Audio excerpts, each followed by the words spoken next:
Brace yourselves, but Senate Democrats are finally taking bold, decisive action, formally requesting that Attorney General Merrick Garland appoint a special counsel to investigate and potentially prosecute corrupt conservative Supreme Court Justice Clarence Thomas. But before we unpack all that, if you end up liking this video and you want to support the channel, please be sure to hit the like, subscribe, and alert bells before you go. All right, friends, we have several clips to talk about in this video. This is huge. This is stunning. This is a major escalation in the perpetual stalemate between Senate Democrats and those of us who are sane versus right-wingers, MAGA, and the corrupt Supreme Court, particularly Clarence Thomas. But yeah, you heard me right. Sheldon Whitehouse, probably my favorite Democratic senator from Rhode Island, has formally requested that Attorney General Merrick Garland investigate and potentially prosecute Clarence Thomas by way of a special counsel. I've got several clips from a recent interview that Sheldon Whitehouse did with MSNBC's Chris Hayes. But first, I just want to play this brief clip, which kind of sets the stage for why Clarence Thomas is so worthy of investigation and prosecution. Clarence Thomas has received an estimated $4 million in gifts, much of which, as you see between those two colors, right, undisclosed and disclosed, almost half of which, maybe 40% of which, was never disclosed. And that's all that we know so far, by the way. There may be more undisclosed. So let's think about this, folks. Supreme Court justices get paid about $300,000 a year, a pretty damn good living by any objective measure. And Clarence Thomas has received more than $1 million in undisclosed payments, and potentially even more than that. That's staggering, folks. And even, quite frankly, the, $2.5 million that he received in disclosed gifts, also incredibly gross, so outlandish, such an outlier that the next biggest one is Antonin Scalia, who died, 8 years ago? Samuel Alito, another terrible Supreme Court justice, hundreds of thousands of dollars in disclosed and undisclosed gifts. And if you look, by contrast, the liberal justices, if you ever want, a painted picture which proves that, generally speaking, liberals are more ethical than conservatives, look no further than this. The graft and corruption which suffuses this court, particularly Thomas, is absolutely worthy of investigation. And with that in mind, I want to play again some of these clips and this exchange between Sheldon Whitehouse, one of the people making the formal request, and Chris Hayes. What got you to this point? You have been obviously concerned with the obvious and apparent ethical lapses of this justice for a while. What brought you to this moment? Really getting frustrated with the absence of any proper fact-finding at the Supreme Court and the refusal of Thomas through his lawyers to answer what I consider to be really basic questions, particularly with respect to the $250,000 loan for his motor coach, which it appears no principal was ever repaid on. And so the question is, what took place? And all his lawyers would say is that the terms of the agreement were satisfied in full, which, as you will recognize, are what lawyers would call weasel words that don't actually give you the facts.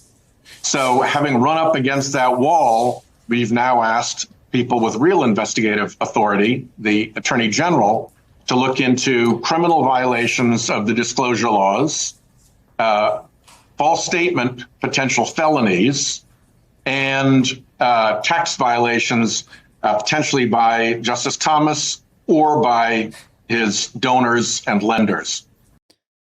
This is, again, a major, long overdue escalation. Good for Senator Whitehouse, but again, there's more to unpack there. Letter to Merrick Garland.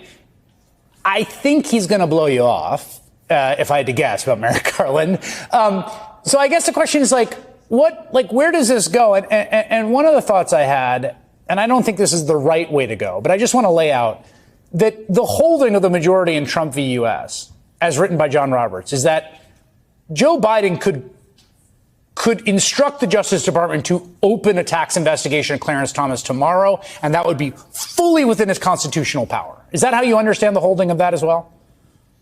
Yeah, I think, frankly, it would be, even if he did it for a criminal purpose, even if he did it as a result of a bribe, yes. Even if he did it in order to commit some act of treason, it really. So this is an interesting point worth making. I mean, so, the Justice Department is an executive branch agency, and the Attorney General, who is the head of the Justice Department, is appointed by the president with Senate confirmation, but they serve at the president's pleasure. The president of the United States, Republican or Democrat, could fire with a snap of their fingers any attorney general who works for them, right? So there is a supervisory top-down relationship there.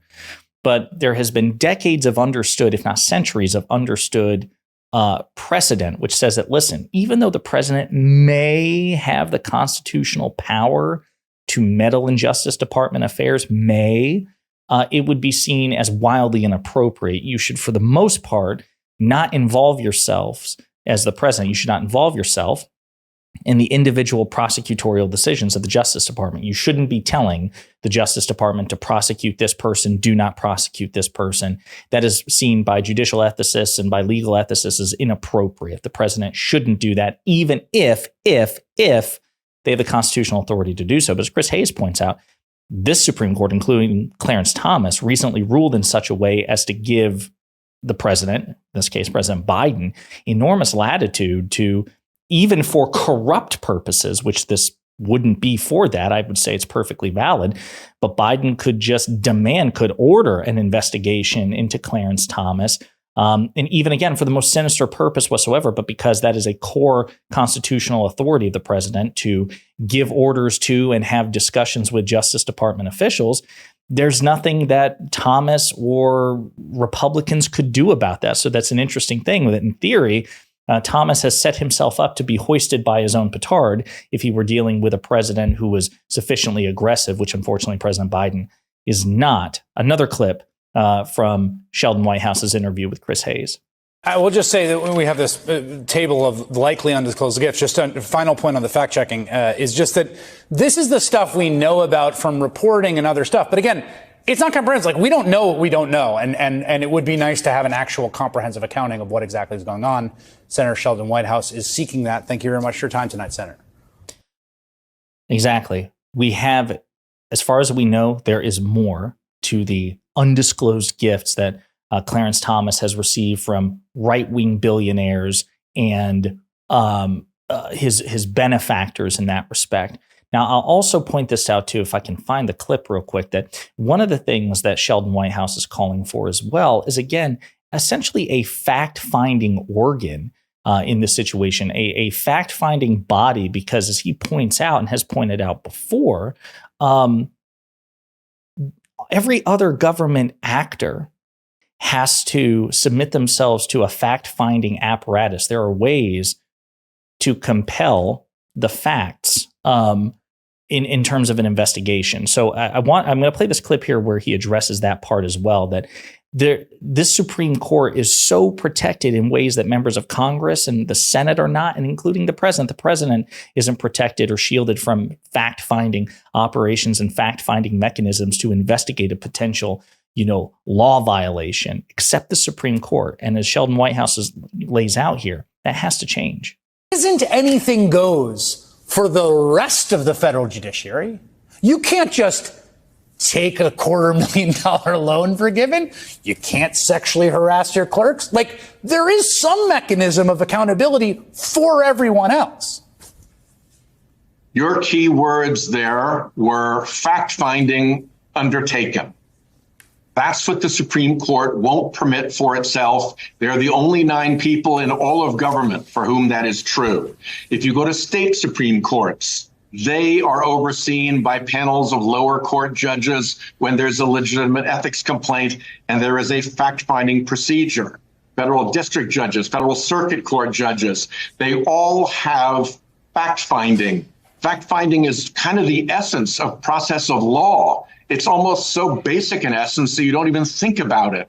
So when these judges won't answer questions about what they knew about their wife's role in insurrection activities, or when they make false statements about what was the justification for flying MAGA battle flags, there's no accountability to the truth. And of all the people to be not accountable to the truth, Supreme Court justices would seem to be the worst of all. Yeah. Folks, this is important. This is one of the reasons why a recurring thesis of this channel is that the Supreme Court needs to be reined in.